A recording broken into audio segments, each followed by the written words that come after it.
to order. Commissioner Unruh is out of the office today, so I get the privilege of running this meeting. Before we get started, Commissioners, is there anything that we need to talk about at this moment? We got a pretty hefty agenda today, so I'll go ahead and turn it over to the manager, and you'll tell us what we have. Looks like we have, is Linda up first? Well, we actually have two topics. First, we're going to talk about the life cycle fleet replacement policy, and then once the sheriff gets here, we'll talk along with Linda. We'll talk about a couple of issues related to corrections, the Sedgwick County Youth Program, as well as an issue that the sheriff has with overcrowding. Sure. But first, we'll let Penny kick it off. Sheriff. Thank you, Manager. Good morning, Penny. Good morning. This morning I would like to brief you on the recommended changes to the replacement policy and the methodology behind the changes.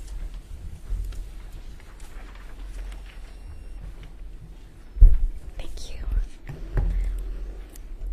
This is Fleet's mission statement and main KPI, fleet availability. Our goal is 95%, and we exceeded that in 2016, reaching 96.8%.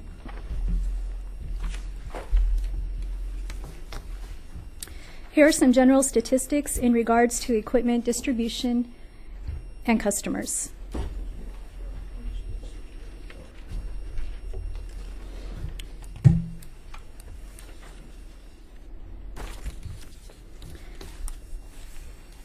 The following two slides represent miles driven in 2015 and 2016, distributed by group.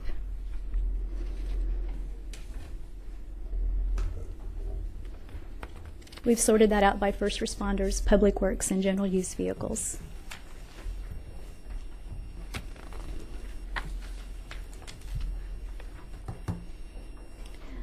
The next slide represents 2016 miles driven and hours used, distributed by group.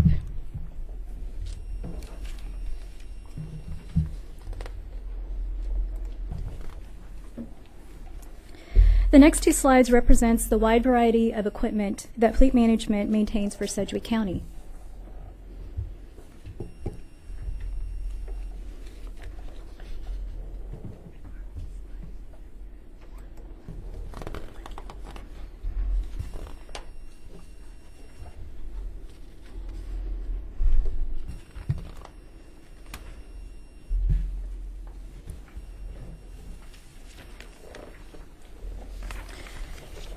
Historically, Sedgwick County has used a miles driven and age of equipment as the main replacement marker for equipment. So we have vehicles that are categorized by class, and when they reached a certain miles and age, they would be marked for replacement.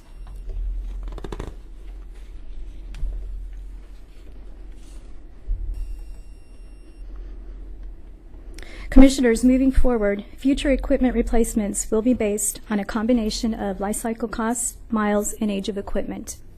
The goal is to maximize the cost effectiveness by optimizing the overall life cycle of the equipment. We will also be able to identify equipment that is not performing as efficiently as expected, and using a life cycle analysis cost tool, we can predict when it makes sense to retire that equipment. All equipment replacements will be reviewed by the Fleet Utilization Committee.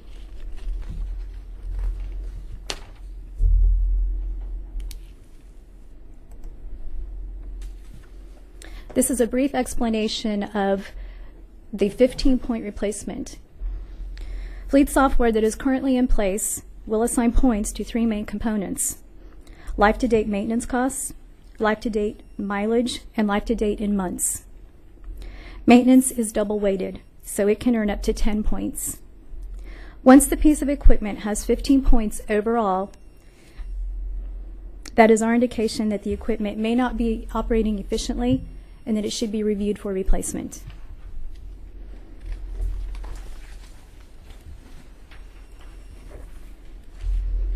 This is an example of a page out of the replacement report. This includes sheriff's pursuit vehicles. It reflects that 6 are up for replacement, 5 in 2017 and 1 in 2018. And we have taken delivery on the 5 and are currently setting them up for the Sheriff's Department.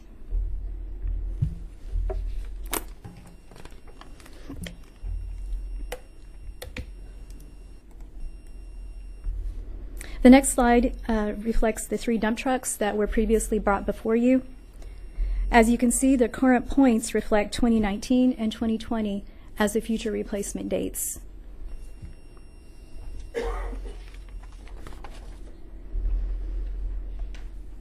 The last example is for 4 animal control vans that were slotted for replacement in 2017, but with the new matrix, only 1 will be replaced.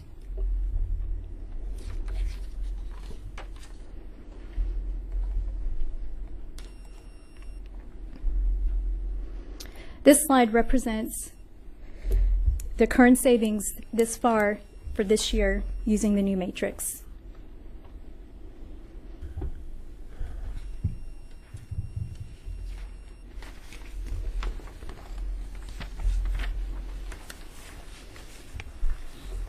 This is an example of a life cycle cost analysis tool. It's for a 2011 dump truck. This allows us to see the residual value of the truck over time in correlation to the life-to-date maintenance costs. This tool is used to monitor operating costs throughout the life of the piece of equipment and estimate optimum replacement. In most cases, as vehicle worth decreases and maintenance cost increases, the 2 lines will intersect, and that is when the equipment needs to be reviewed for replacement. The trend to watch for is when the maintenance costs sharply increase.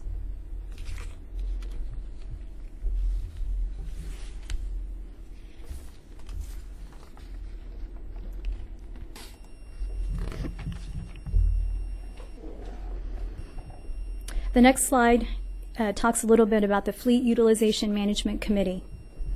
Its purpose is to evaluate fleet utilization and efficiency. The committee met on August 14th to discuss the proposed changes to replacement.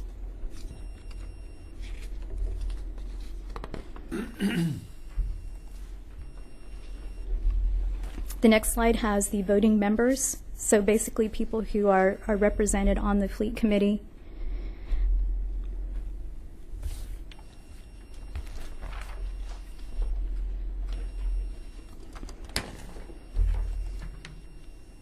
And now I'll answer any questions that you have. Thank you, Penny. This is a great overview. Thank you for your work on this. Who all worked on this with you? Let's see, I had people from communications, the manager's office. People helped me with the spreadsheet and with the PowerPoint presentation. Okay, that's wonderful. Commissioner Ranzow? So there's 15 points like on these vans. So is that just an automatic replacement then? You said the committee would. When I run the report and it has 15 points, we will then review it for replacement. So it will be brought before the committee. We'll look at the work orders, the maintenance, how it's operating, what the vehicle's worth, and then present that. If a decision is made to replace it, present it to the Fleet Utilization Management Committee. So it's not automatic. So it's easy. The 15 points tip the scale to the committee and to review. Okay. And just looking like, for example, you got 1 year on these vans. One of them just turned 15, and then to 15 points, and then next year you anticipate another. You know, it would. You know, you could just draw it out a little bit. Maybe you could buy 3 at once or something later. I don't know. I don't want to be automatic. I mean, I think this is a big step in the right direction. And kind of uses judgment there. Okay, that's good. Yeah, before it was just really 1 criteria. Yeah. And so now you got 3, and it's really based off of a couple of different things. You know, ones we looked at, and I mentioned to you before about the Minnesota fleet managers and the big study that they did. It really is kind of somewhat associated with that. And then Penny also found some other jurisdictions. I think a study that was done along the same similar lines. But the beauty about this is we already have the software. We don't have to go out and purchase. We already had this software to where now we can use 3 separate criteria based off a science. And if you look at the so what of that, the examples we gave you, it showed whereas before we would automatically replace it, whereas in the examples you see, now we're extending them out a lot farther down the road than they were before.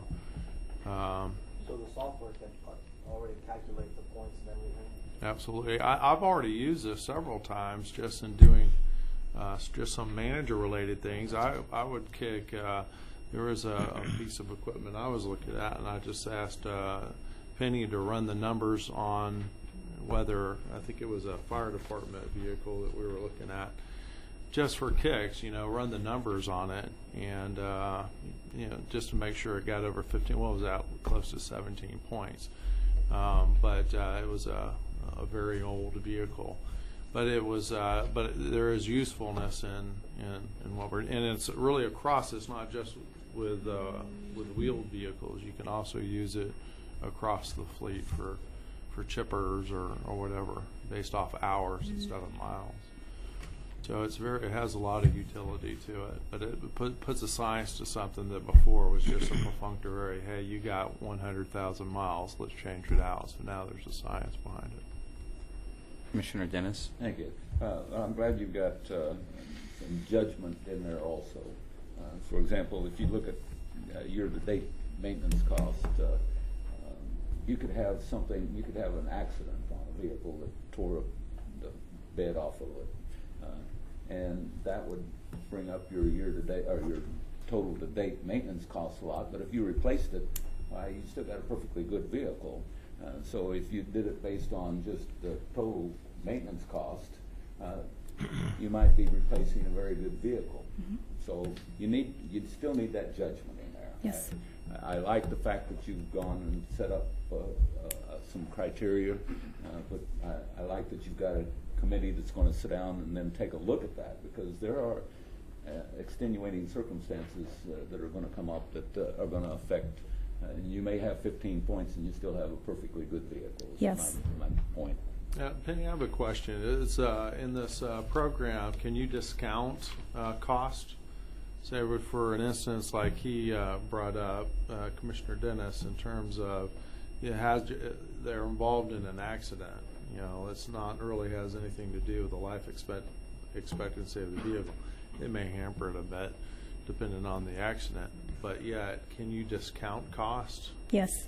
I can look through work orders, and I can look at what types of repairs. I can look at the big tickets. Right. Usually body damage or hail damage are big ticket items. I could be able to subtract those out.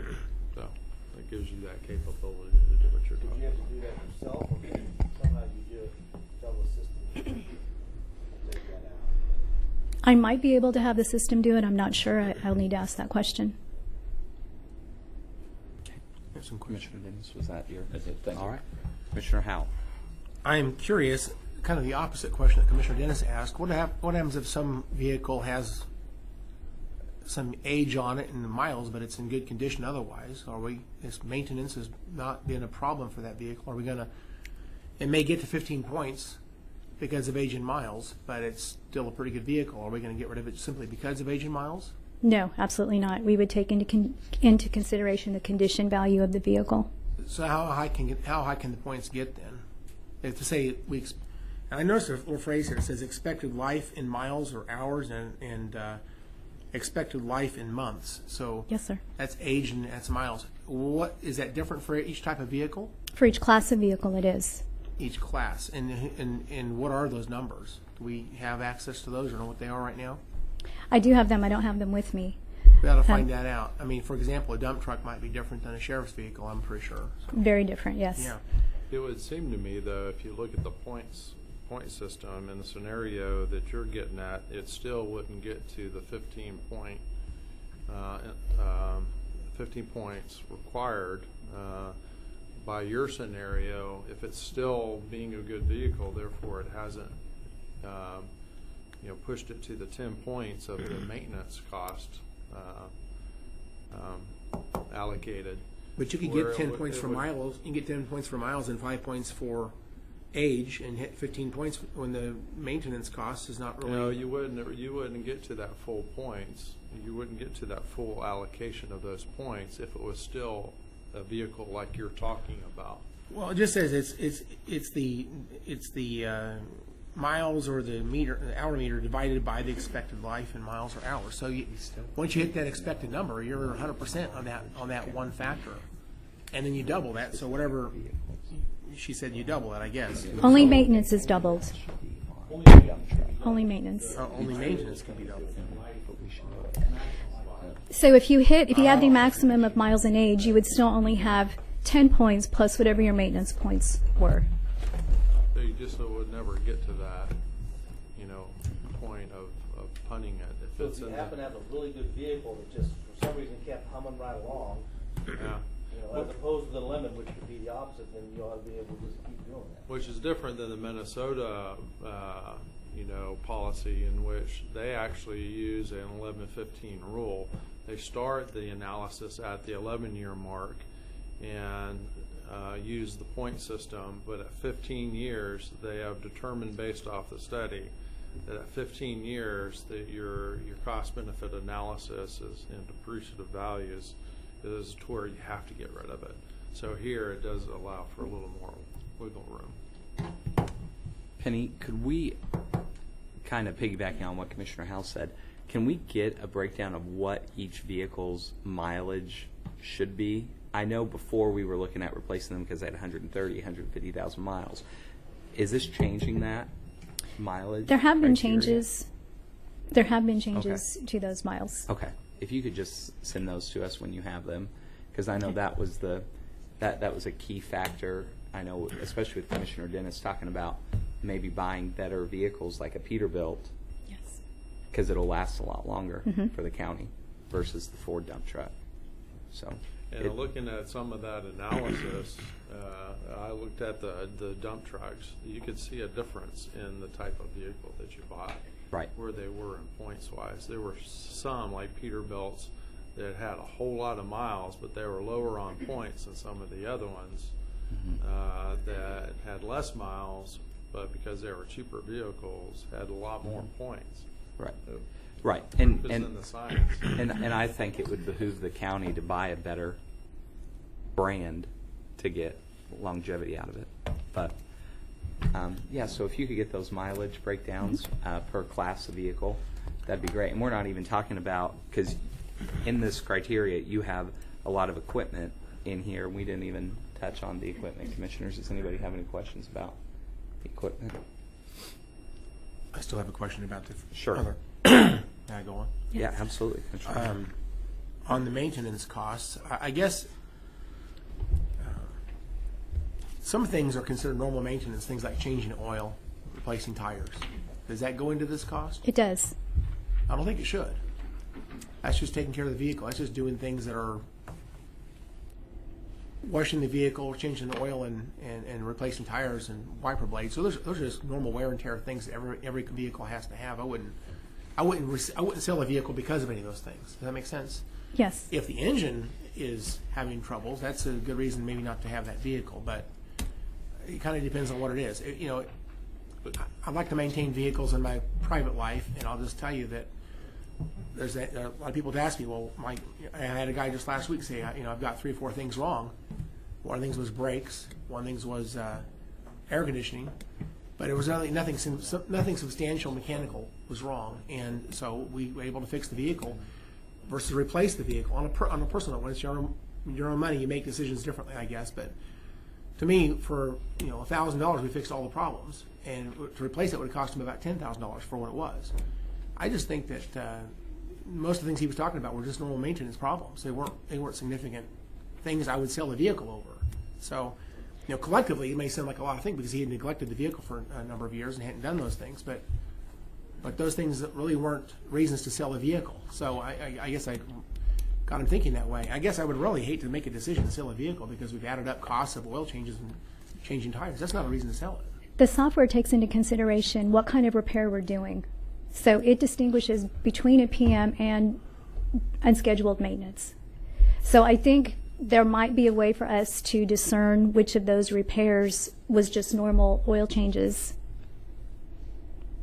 in regards to Does maintenance. the rating system take that into account, that there's going to be some normal maintenance? Yes, it does. Somehow, it's got to bump it up then when you have excess stuff. I mean, if you took out that regular maintenance, then you probably need to lower the. What the software is looking for is it doesn't want you to spend more money in maintenance on that vehicle compared to what you paid for the vehicle over the life cycle. But you could Just also don't get it. have, the older the engine, you could burn engine oil faster. And also, depending on the wear of the engine, you could have to replace it more often based off of leaks or whatever's going on with the engine. So somehow you have to keep that science in there as a factor. I guess my thought would be maybe more of a multi-point inspection where you look at the condition of the vehicle. Does it have dents? Is the paint shiny? Is it suspension still working good, or does it need to be updated? Are you is it running smoothly? Does it accelerate well? Is it, I would just say there are things that you can look at on a vehicle to assess the value of the vehicle, like you're test driving a vehicle. I do that for people frequently. And I look at a lot of things. I'm not looking at just mileage and age. And even the things you're talking about, even an oil leak may not be a big deal as long as it's managed, And That's just not because necessarily a reason to sell a vehicle. just because a vehicle has 15 points doesn't mean it's automatically replaced. We start reviewing. We'll do the cost analysis tool, and we'll dig deeper into the maintenance. You'll always have a human element on the back end. The system's just going to trigger a point when the committee looks at it. But those kinds of things that you're talking about, there's always going to be a committee of people at the end making sure that replacement makes sense and that it's not something like routine maintenance or other things that are driving this into it. And there are even some other things like condition, like the interior is all the seats are cracked and the carpet's got holes in it and the dashboard's got cracks and the windshield's got a crack, and there's things like that I think that would degrade the value of a vehicle. And you say it's just gotten getting worn out. It's time to replace this vehicle. I just think a multi-pointed assessment where someone is actually going there and judging the vehicle on a lot of things would determine whether that vehicle is worth keeping or replacing. But I don't want to just look at maintenance costs or mileage. I mean, maintenance cost by itself is kind of like another thing like mileage and age. And so again, as long as that committee, I guess, is actually looking at the vehicles and assessing that, that's kind of what I'd rather see us do. So. Yes, Commissioner Dennis. Oh, thank you. I do appreciate everything you've done here. One caution I've got says we've got $670,000 worth of savings. So that's this year's savings, but eventually we're going to have to buy all those vehicles. Yes, sir. So you're going to have to get the cost accounting folks to really tell us what the savings is, because it's not $670,000 right now. 'Cause you're going to spend that, or we're going to spend that money eventually, because eventually all those vehicles are going to have to be replaced. So whenever we do calculate all this, I don't think we can use a simplistic method that you've used here. It looks good today, and if the equal was here, I'd say, wow, we did a great job. But we really haven't saved $670,000 yet. We're going to spend it. True cost savings will happen over time as we reduce the number of times over time we Sure. want to replace it, and then can reduce, the charges that you charge every year to the department. This is just savings in this year's fiscal Right. budget. Yes, sir. So, any other questions? So this rating system and the miles, was this taken from these studies here? Because they've got a wide database and so they can get good numbers and stuff, so they can use that as just it'd be interesting to see over time, over a few years, kind of look back. I mean, each vehicle that we replace, we should keep track of when we did replace it versus what we would have done or something, or somehow just assess. That's where the savings are. The improvement over time, we did look back, and that might be interesting. I think it's good. Going right direction. Wonderful, yeah. And if you just get back to the spending on the mileage breakdown per class of vehicle, that'd be wonderful. And thank you for your work on this, and everyone else. I know Stoltz, you did a lot on this too. So thank you. This is something that a lot of us were very passionate about. So, all right. No other questions? No other comments from staff? All right. Well, I know the sheriff is here, and we want to respect your time, so we'll just jump right into your program. Let me start off, maybe. Oh, sure. There's a couple of situations occurring in the organization. One kind of a long-term issue, which is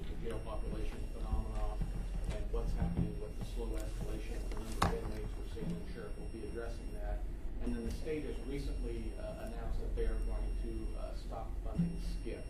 And so Glenda's going to kick it off today, and there's a way maybe we can parlay or have a proposal here to utilize some space over at adult residential, transition some work release product over to DOC and give the sheriff a little bit of relief on jail space. So that's kind of what the text of this presentation is going to be. So Glenda, can you talk about SCIP, and then we'll just go through the presentation as seamlessly as we can here? Yep. Okay. So we'll start out with SCIP.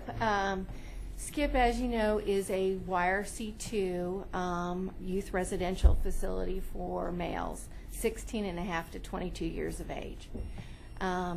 Senate Bill 367 came in, and they are making changes in how youth come into custody and how they go into out-of-home placements. And those numbers continue to decline rapidly. Currently, we only have 7 kids, 7 boys at SCIP right now. That is very low. The kids just aren't coming into custody, so we're able to put them in there. It's not that there's lots of beds out there. There are actually no female YRC2 beds in the state. So the state came in and decided, you know, they in the Senate bill, they have 50 beds allotted for YRC2s. They decided they're only going to do 20 beds, 10 male beds and 10 female beds. SCIP, they set the eligibility requirements for that, and there are 2 requirements for that. One is kids between the ages of 10 and 14 that have a serious 2 and 3 offender status. That's one criteria, which doesn't fit SCIP. The second criteria is youth that are in short-term placements, and most of those are human trafficking, sex offender type charges. With that being said, SCIP is in housing with an adult population, so we really can't put lower aged youth into that facility. So our daily population right now runs around, it's 7, it's been about 8 or 9. Last year it was 14 for the year, so it's declined rapidly. We actually need to make it even with the county as to have those beds at 14 every single day. And so as every day goes by that we don't have 14 kids in those beds, we're losing money. So the cost for a bed is $126 a day for YRC2 placements, and it's just not enough. Okay.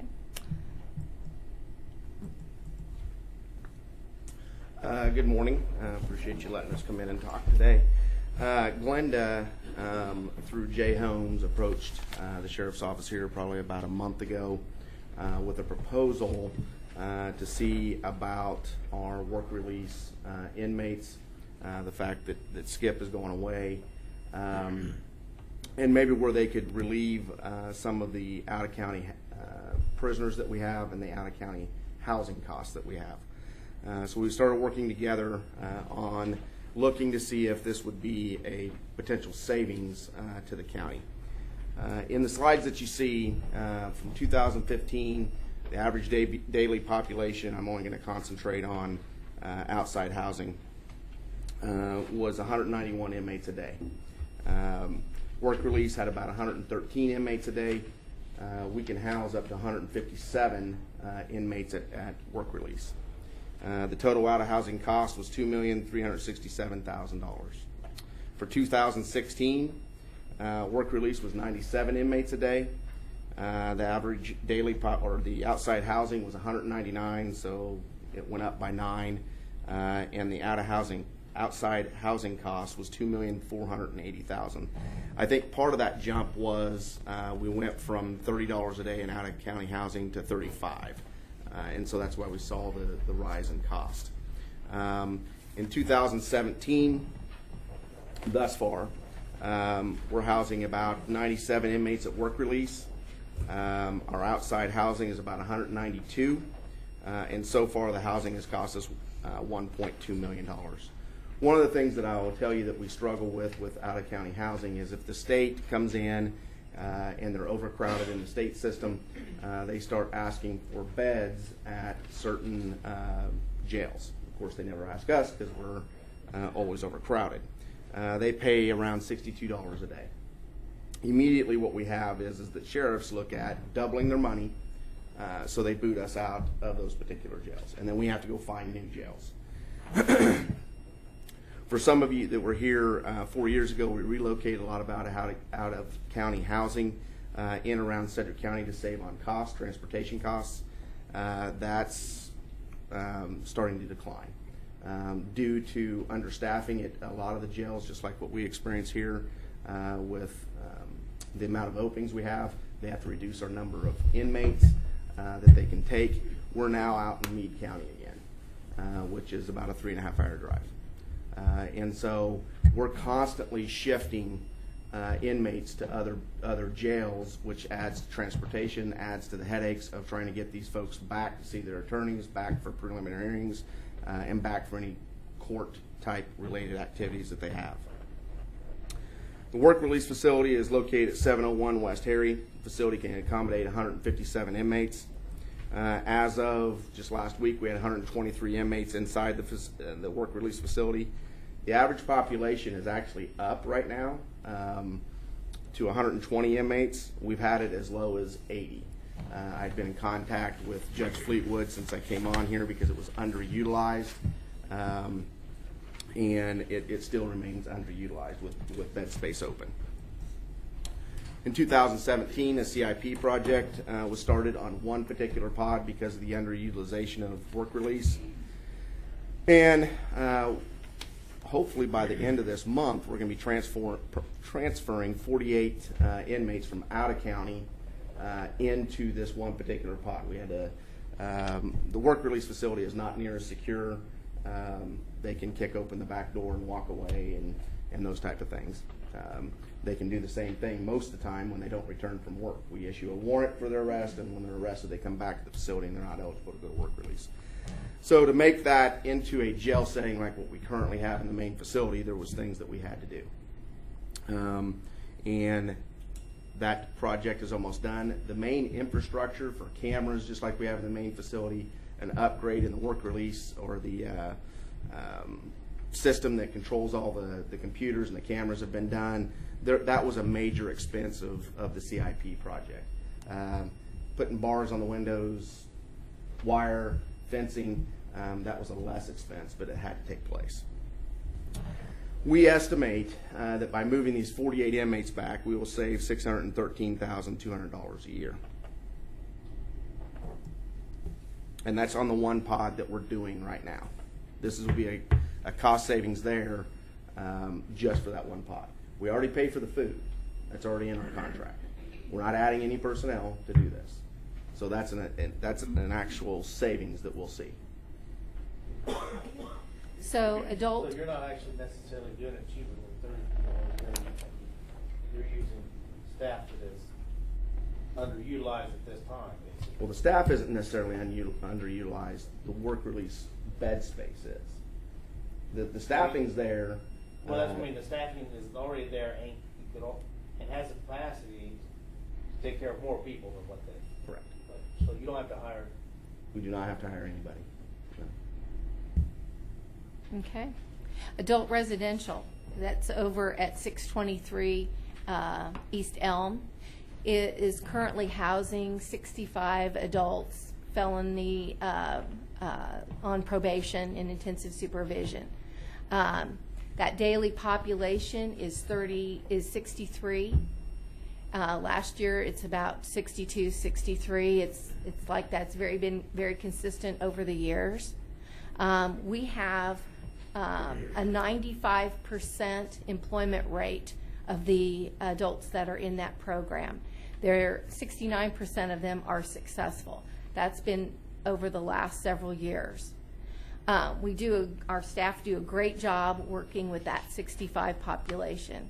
This proposal is to move 100 additional clients into adult residential, which we have the space to do that. As Skip moves out, it would be opening beds. But will they be able to manage? I mean, that's 100 more people got to manage as far as jobs and everything. Mm-hmm. You know. So basically, the potential plan would be utilizing the same staff that we currently have for the Skip population, which would not require us to do any RIF processing, and adding five potential ISOs to supervise those 100 clients. One would be assigned to offender workforce development, because we want the clients that are currently going over to adult residential to continue to get services and have supervision. We'll talk a little bit more in a second about what the benefit of moving those clients over. But I would designate a specific staff just to work on offender workforce development for them, so that when they get out, they are employed and paying court costs and those kinds of things. And Glenda, this 100 Mm-hmm. adults that we're talking about, they can fit in this East Elm Yes. facility? Yes. Okay. Yes. And that's the one down by the arena? Yes. No. It's right down the street. It's just down the street. Okay. You know, it's over by East Central. Yes, okay. That one. Okay. You got 165 capacity, correct? Yes. Okay, so it's being underutilized? Yes. Okay. Would the estimated cost savings include the added 5 positions? Yes. So you can add in 5 positions and still save $600,000 a year. Okay. The $600,000 a year is the one pod that we're doing right now. What we're proposing, Oh, I which we see. will get to, is all of work release turning into a second jail, which would clear out 157 beds plus, but we'll get to that. Okay. Okay. Okay. Our startup cost is $17,515.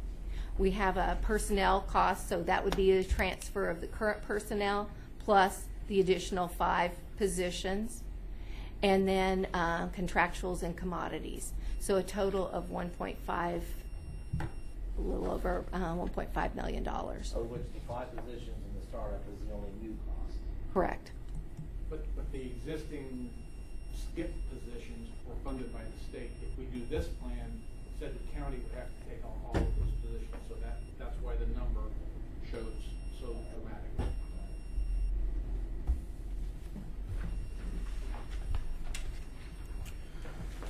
When we look at taking an additional 100 inmates, we have 3 other pods over there. So there's 4 total pods at work release.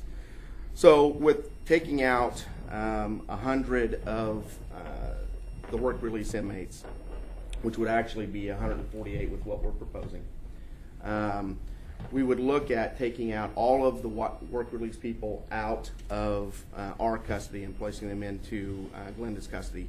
That would free up 157 beds. One of the things that what we looked at is, because work release is, just regular steel bunks with mattresses that are not detention grade, that people can't try to use to commit suicide, those type of things. We had to look at how we would make the work release facility the same detention grade facility that we currently have. So we had to look at, if we were able to do this, some of the things that we would have to add. What else we found was, over there is full-length big lockers that each work release inmate has. All of those lockers would come out, which would create another 40 beds of space. So you're looking at being able to house 197 inmates over at work release if we were able to do that. One of the things that we would need to do is we need to add an additional nurse strictly there at the facility to be able to do sick call during the day. Of course, if anybody is above and beyond what a nurse could do, we would transport them back over to the main facility or to the hospital like we do now. We would also have to add a construction grade T-line because the cameras over there right now cannot be viewed by our main facilities for master control, cannot take over the building if we have a riot, cannot take over the building if we have some type of large disturbance in there, and they can't actually see what's going on over there. So we're moving work release inmates, which are minimum level inmates that are back out in the community, and going to put inmates in there that we classify to go out of county, which are usually not your violent inmates, your behavioral inmates, your mentally ill inmates, and your very sick inmates. These are a lot of the folks that are committed to our custody either through the state or through the city, and or some low-level felonies, such as property crimes. Those are the type of folks that we would transition over to work release. However, let's make no mistake about it, these folks still have issues. I mean, we just had an out-of-county housing murder take place with 2 of our inmates. So it's not like we can just leave the facility the way it is and hopefully that would be secured. There'd have to be cost up front to do that. The construction cost, what we estimate is $360,000 a year. The nurse and the T-line, because the T-line you have to lease, is $106,000 yearly cost. So the total one-time expense would be $466,200. The yearly expense would be $106,000. The estimated savings of out-of-county savings is $2,401,000. We estimated transportation costs for these 100 inmates, not 197, because we were kind of pushed on time. So at 100 inmates, we estimated the cost savings at $87,650. So the total savings we could possibly see is $2,489,000 for out-of-county housing. So what we're going to be getting with this buy is moving 100 clients into adult res, where they're going to have access to mental health, substance abuse. They're going to be in an offender workforce development program. They're going to get cognitive behavior programming while they're there. They're going to have to pay their court costs, restitution. We have had with the 65 clients and paying their court costs and their restitution and their fees, just their fees, we have gotten $267,000 last year, and then their court costs on top of that. They also do community service work, around 6,000-7,000 hours a year. We're going to keep families whole as they go into the jail. What happens to families? Kids go get it. Sometimes those are single parents. Child goes somewhere else. You know, keeping the families whole and parents working and supporting those families is doing a better job with them. So we obviously want to reduce recidivism. That is a priority for corrections, and that's what we would expect to have happen. Because we have had such great success with our 65 clients, we hope to have that kind of a success with 165. So.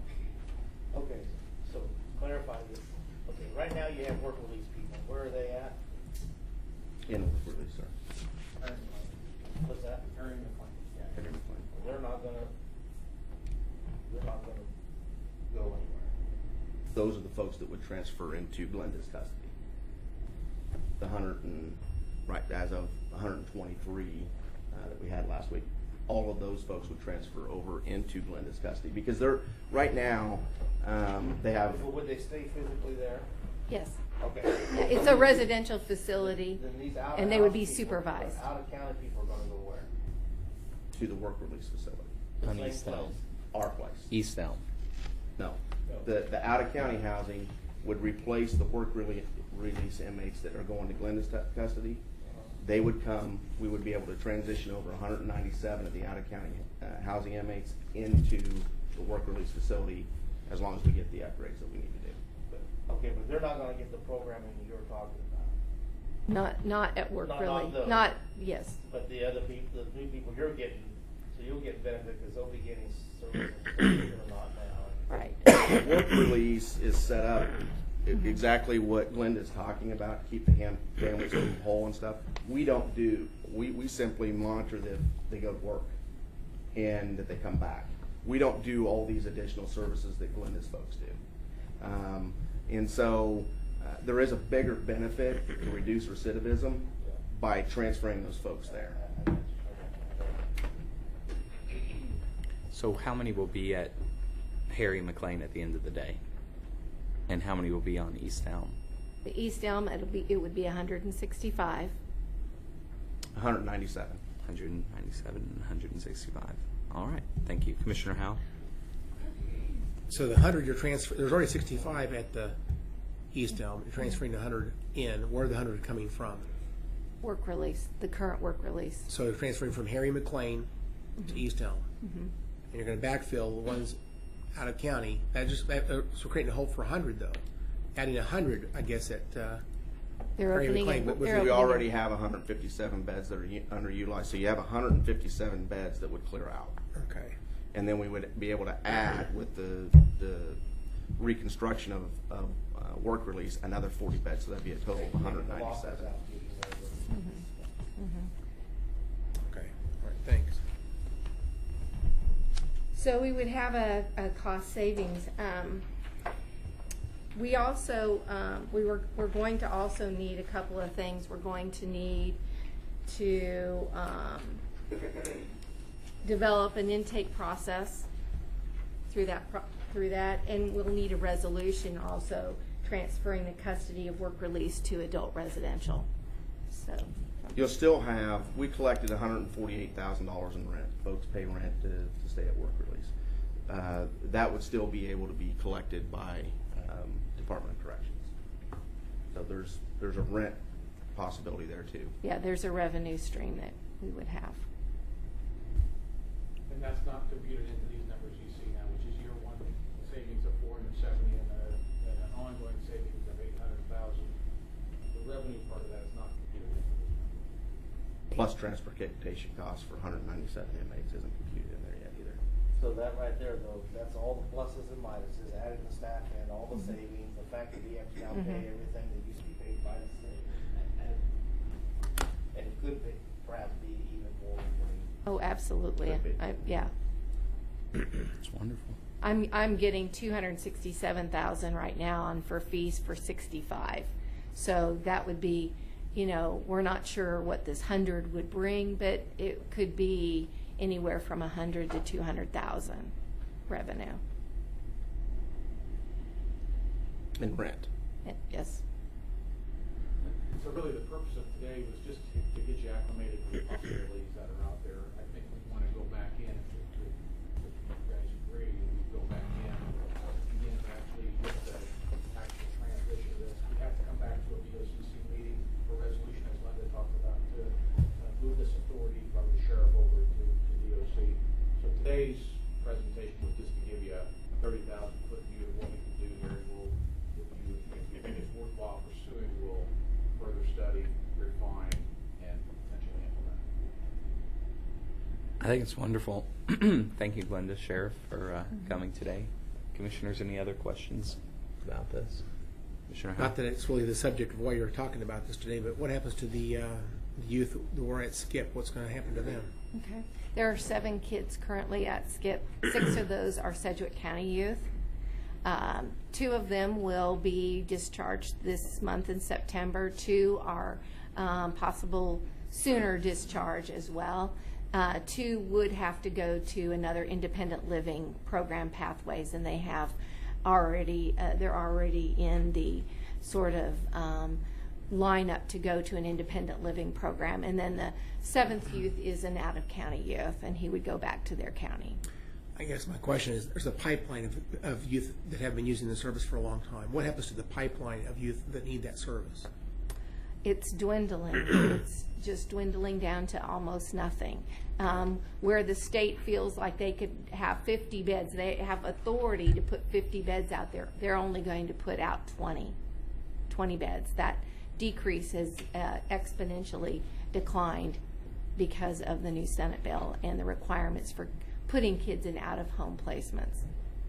But we're doing a lot of reinvesting in the upfront so that the kids that typically would go into an out-of-home placement, we're putting more dollars, investment dollars, into programs to keep them out of the system. And I'm going to be talking to you folks about that reinvestment grant that's coming. So that's very good news.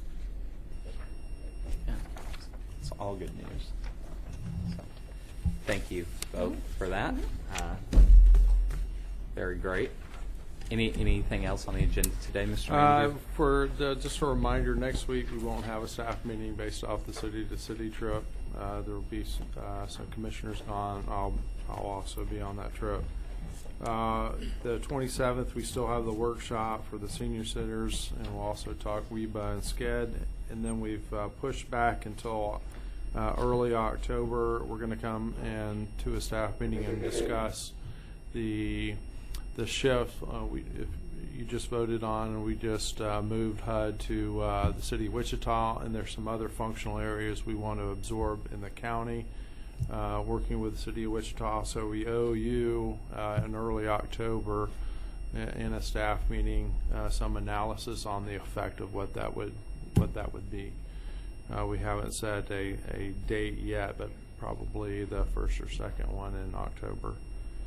Other than that, that's all we have. All right.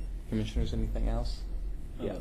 Real briefly, we shift forward to November. November 8th is the commission date. I don't know how many of us are going to be going over. USD 259 puts on a formal ceremony for veterans and that's going to happen on November the 8th, which is the commission day, and it's not a commission day on Saturday the 11th, but it is Veterans Day. So I hope I've already asked all of our folks if they'd like to participate in the parade, and so a number of those. I think just about every agency is going to be in the parade in Sedgwick County, so I appreciate that. But we do need to look at November 8th, though, which is a commission day, to see how many are going to be gone, how many commissioners may be at the ceremony.